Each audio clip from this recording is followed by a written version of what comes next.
sebelum pembelajaran kita mulai, kita akan berdoa terlebih dahulu. Ya.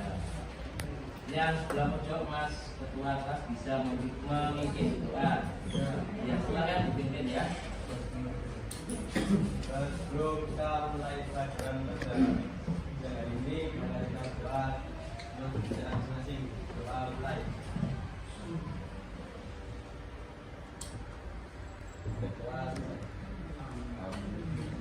Marilah kita sebelum pembelajaran kita sampai kepada hal-hal yang lebih dalam atau menarik, jadi kita ketahui dulu ya dasar dari pembelajaran pada pagi hari ini. Nah, ini ya kompetensi dasar. Apa itu Pak?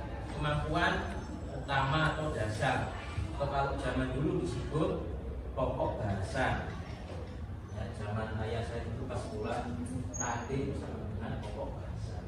Apa ini?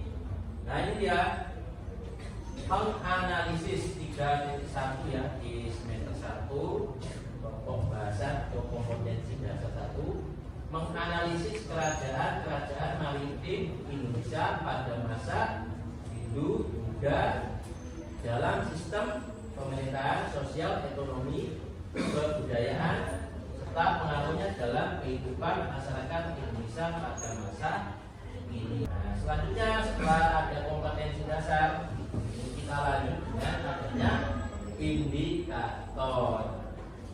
Apa indikatornya? Jadi nanti kalian itu bisa menganalisis. Apa itu tepat menganalisis? Menganalisis itu yakni belajar, membaca, berliterasi, bisa memahami, mengerti, dan bisa menghasilkan sebuah pemahaman yang utuh, bahkan kalau bisa sebuah produk ya. Nantinya setelah kalian nanti mengamati video, membaca dan ajar, berdiskusi kelompok, serta peserta didik atau siswa nanti mampu menganalisis kerajaan Hindu-Buddha di Indonesia dengan benar. Ini saya bagi menjadi 4 kelompok. Kelompok 1 adalah kerajaan Kutai, sekitar 4-7 ya. Bisa mengakses link yang di bawah ini. Nah, bisa diklik nanti videonya. Silakan dinikmati, dilihat, dibaca, dipelajari dulu. Nah,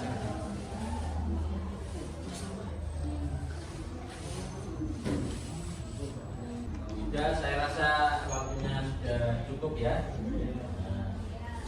Ini ya materinya, ini ya kerajaan maritim. Apa itu maritim?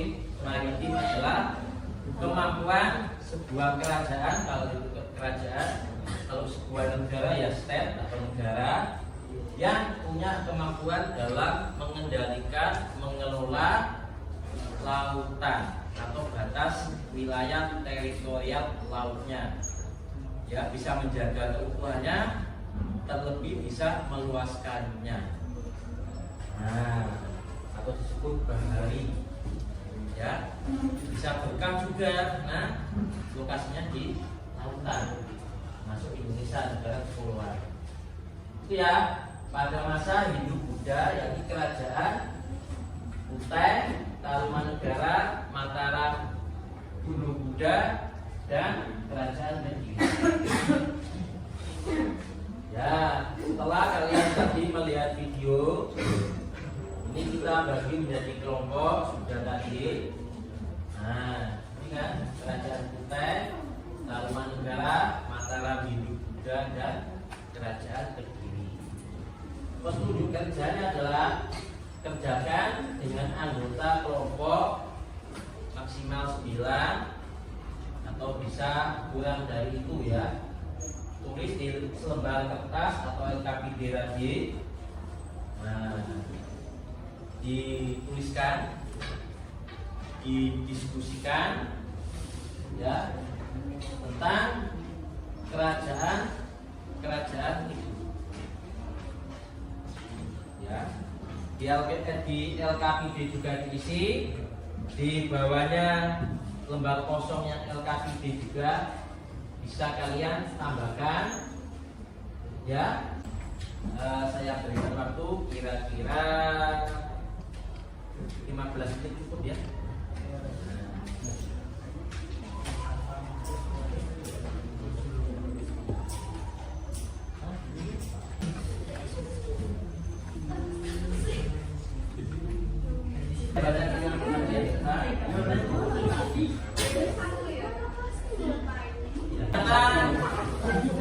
Kelompok lain yang menggunakan mempresentasikan bisa silakan. Yo, silakan yang lain.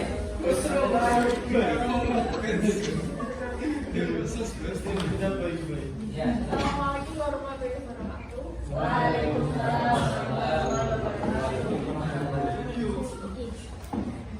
Perkenalkan, nama saya Farida Siti.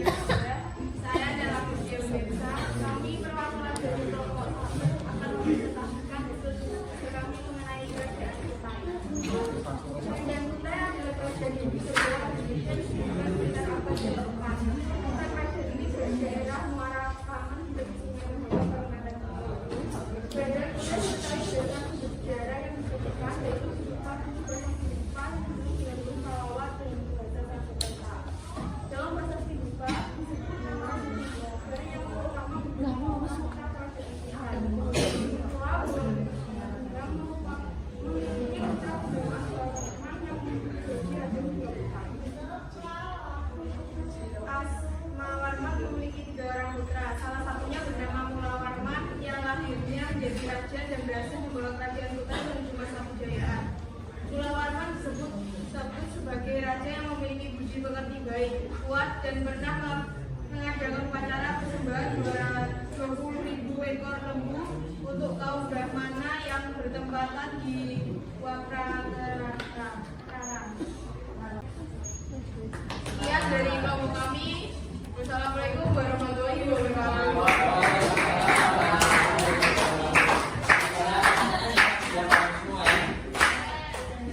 Lanjut kelompok 3.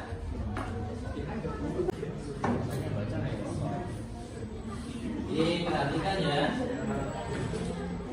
Assalamualaikum warahmatullahi wabarakatuh. Ya, perhatiannya sebentar. Saya perwakilan dari kelompok 3 ingin menjelaskan singkat tentang kerajaan Mataram kuno. Ya, sebelumnya saya akan memberi informasi karena ini termasuk pertanyaan yang biasa ditanyakan. Bahwasanya kerajaan Mataram kuno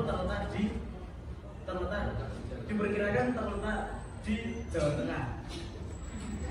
Mataram kuno didirikan Wangsa Sanjaya di bawah kepemimpinan Rakai Mataram pada tahun 732 Masehi. Lama menduduki wilayah Jawa, kerajaan ini dikuasai oleh 3 dinasti besar hingga akhirnya pengaruhnya surut. Raja Mataram kuno peninggalan Warak, Garung, dan Pikaton pada tahun 1080. Kerusuhan pertama disebabkan karena letusan gunung berapi.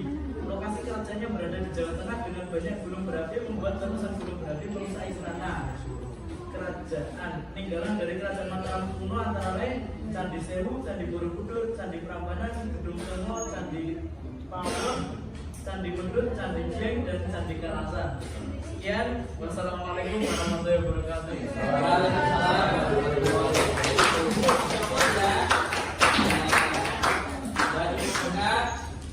Kalau ada pertanyaan, tidak ada ya. Baiklah, karena pembelajaran kita sudah separuh jalan, mendekati waktu yang lifespan-nya berakhir, ya. Tetap di kelompoknya saja. Dan ya, kerajaan Kutai itu berdiri kira-kira tahun berapa? Atau abad berapa? Ada yang tahu? Dia lebih jelas dan lebih lengkap menjawabnya. Link yang saya berikan tadi di grup WA sulit ya, sangat bisa dikerjakan. Iya kan? Lalu ya, di LKPD tadi sudah jelas, ada resumen yang saya berikan, tugasnya, dan juga teknis LKPD yang sudah saya berikan tadi. Ya, pekerjaan kalian sudah lumayan bagus, berkelompok sudah bagus, ya. Dan materi yang akan kita pelajari di minggu depan, ya, itu tidak lepas dari materi yang harus kita selesaikan pada sore hari ini. Jadi sebelum kita mengakhiri materi ini, ya, saya ada evaluasi di Microsoft Form yang sudah saya share tadi, ya. Nah, ini kalau barcode-nya atau lewat link yang sudah saya share, bentuk pilihan ganda ya, 10 soal, insya Allah selesai, bisa langsung dikerjakan ya.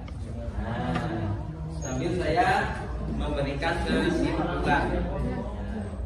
Jadi kerajaan tertua di Indonesia itu adalah kerajaan Kutai, kerajaan Hindu Kutai. Yang nomor 2 adalah Tarumanegara. Lalu nanti kemudian kerajaan itu Mataram Lama dan kerajaan yang lainnya. Itu ya. Di awal sendiri itu adalah kerajaan Kutai, itu adalah Kudungga, nama asli Indonesia, Puncak Kejayaan Purnawarman, ya, diingat. Kalau yang kerajaan apa namanya, dari kerajaan Hindu dan Buddha, Mataram Lama atau Mataram Hindu Buddha, itu ada 2 kejayaan pada masa Dinasti Sanjaya dan Sailendra. Baiklah, itulah rangkuman dari materi saya dan refleksi tadi juga. Dan ingatlah bahwa di dunia ini mesti ada awal permulaan, ada proses puncak kejayaan, dan selalu ada proses akhir atau selesai.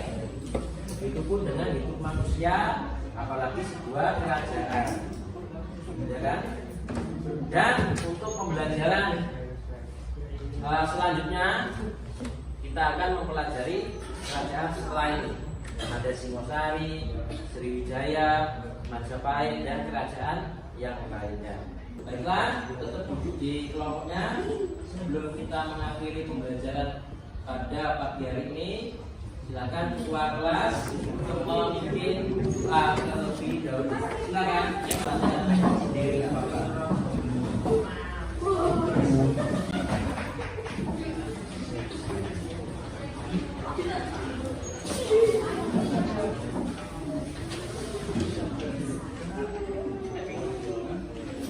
Silakan dipimpin, Mas. Ayo, Pak.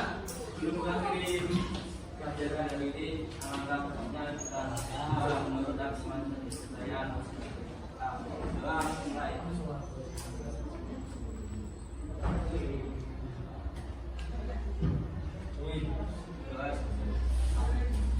Dan selanjutnya saya mohon maaf atas segala kekurangan, kesalahan dan kekurangan. Kelebihan hanya milik Allah dan kekurangan hanya milik manusia. Dan wassalamualaikum warahmatullahi wabarakatuh.